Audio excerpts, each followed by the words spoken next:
Avec le nom de Pitchipoy, nous avons tant ri. En juillet 42, c'était le plein été. Les rafles du Veldiv en plein Paris, des nazis français ont fait de la terre, qui aurait dû être un véritable paradis, pire que ce que l'on imagine de l'enfer. Que sont devenus les mânes de mes petits frères et sœurs, tous partis en flammes à Pitchipoy, l'horreur. Pendant de nombreuses années, les gens ne croyaient pas trop en ce qu'on disait. Mon père aussi a eu des difficultés à se faire entendre, mais beaucoup de personnes comme ça. Qu'est-ce qu'ils ont fait les gens? Mis à part, je pense à Henri Bulavko qui a écrit son histoire, puisqu'il a été résistant et déporté. Les gens disent, ils ne veulent pas entendre, et tant pis, certains ont dit, on va écrire notre histoire, d'autres ont dit, on verra. Et puis, il y a eu un petit retournement vers les années 80 à peu près.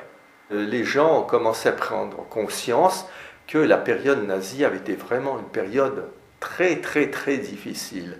C'est à ce moment-là aussi que j'ai commencé à prendre conscience qu'il fallait que je m'implique dans le devoir de mémoire.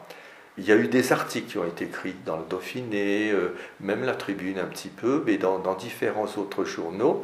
Et puis je suis passé à différents stades. J'ai témoigné devant une équipe de Spielberg aussi à Paris. Je fais partie de ces 3000 personnes qui ont pu témoigner à peu près. On m'a dit il faudrait aussi aller dans les établissements scolaires. Alors c'est comme ça que ça a démarré. Puis j'ai été réclamé un peu partout, en France, à Paris, à Lyon, un peu partout. J'ai témoigné. Je ne sais pas combien de témoignages j'ai fait. Mon livre est sorti, il a été édité en 1993. Et c'est vrai que la sortie de mon livre a eu deux trucs bénéfiques. C'est le premier, ça a apporté de l'eau au moulin, donc des professeurs qui voulaient m'interviewer. Et puis d'autre part, ça m'a aussi servi pour un peu me dégager la résilience un peu de mon passé. Parce que c'est vrai, c'est très très lourd à porter, même maintenant.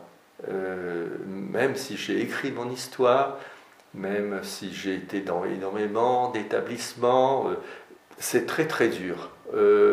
Il est impossible de biffer tout ce passé, évidemment, et continuellement il se rappelle à nous.